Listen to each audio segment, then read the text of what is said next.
Assalamualaikum warahmatullahi wabarakatuh. Selamat siang anak-anak ibu semua. Mata kuliah kita kali ini media pembelajaran.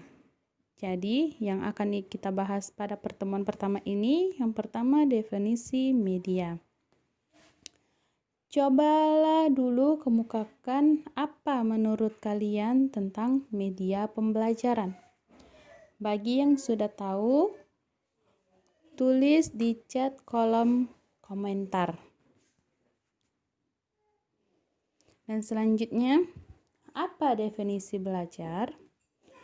Menurut Umar Hamalik, belajar adalah bentuk pertumbuhan atau perubahan dalam diri seseorang yang ditunjukkan dalam cara-cara baru dalam berperilaku berkat pengalaman dan latihan. Itu menurut Umar Hamalik. Sedangkan menurut Cronbach, belajar sebaik-baiknya adalah dengan mengalami dan dalam mengalami itu menggunakan panca inderanya. Jadi di sini belajar itu ialah perubahan dari dalam diri seseorang. Misalnya, seorang bayi di awal dia lahir, dia tidak bisa apa-apa. Setelah dia melihat setelah selang beberapa bulan, dia mulai melakukan perubahan. Apakah itu termasuk belajar? Ya, itu termasuk dalam belajar. Dia belajar untuk merubah dirinya sendiri. Dari yang tiduran aja dan akhirnya dia bisa tengkurap. Dan dari tengkurap dia bisa merangkak. Itulah proses pembelajaran bagi anak bayi. Dan selanjutnya, pembelajaran sebagai proses komunikasi.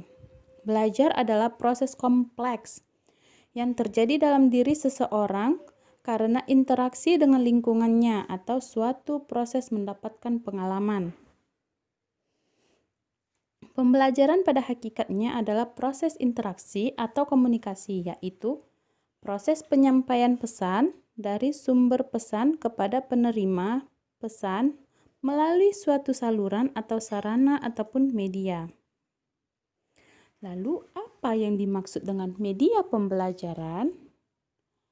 Jadi, media pembelajaran di sini, siapa yang dapat dari definisi media pembelajaran? Chat kolom komentar. Kita lanjut. Media pembelajaran. Media pembelajaran di sini, media artinya perantara ataupun pengantar. Pengantar pesan dari pengirim kepada penerima pesan. Itulah media. Seperti yang dikemukakan oleh Gardner dan Briggs tahun 1975 secara implisit mengatakan bahwa media pembelajaran meliputi alat yang digunakan untuk menyampaikan isi ataupun materi pengajaran. Misalnya, buku, tape recorder, kaset, video kamera, video recorder, film, slide, foto, gambar, grafik, televisi, dan komentar. Dan komputer, maaf. Sedangkan menurut Heinix dan kawan-kawan tahun 1982 mengemukakan bahwa istilah medium sebagai perantara yang mengantar informasi antara sumber dan penerima, televisi, film, foto, radio, rekaman audio, gambar, bahan cetakan, dan sebagainya. Jadi, rekaman audio seperti yang Ibu lakukan sekarang ini, itu termasuk media kita. Selama kita proses daring, selama kita proses belajar online ini, kita melakukan rekaman audio untuk pembelajaran daring kita.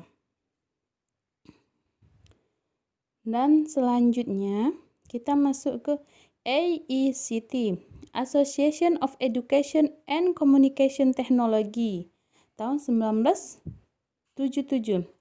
mengemukakan bahwa media itu adalah segala bentuk dan saluran yang digunakan untuk menyampaikan pesan ataupun informasi. Secara garis besar, media dapat berupa manusia, materi, ataupun kejadian yang membangun situasi yang membuat siswa mampu memperoleh pengetahuan, keterampilan, ataupun sikap.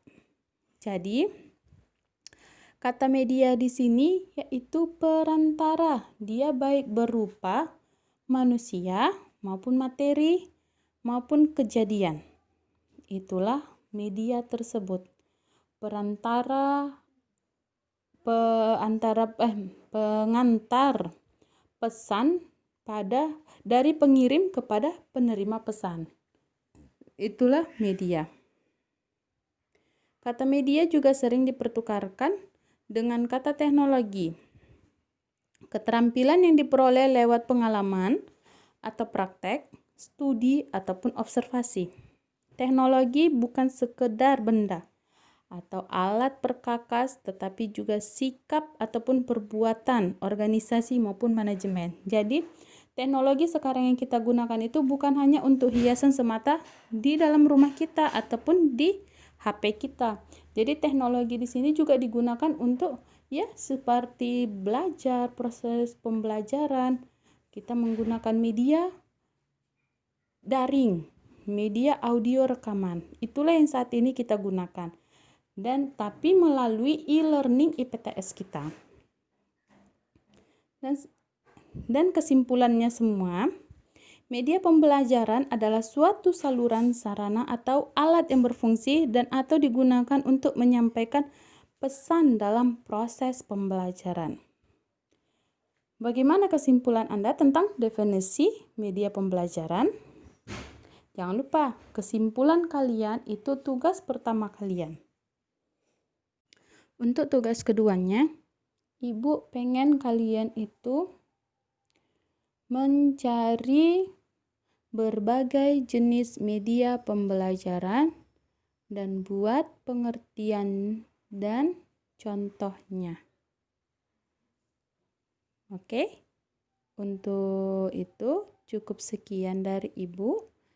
Setelah kalian selesai membuat tugasnya, kita lanjutkan ke pembelajaran berikutnya. Ibu tunggu dalam waktu 15 menit. Oke, Assalamualaikum warahmatullahi wabarakatuh.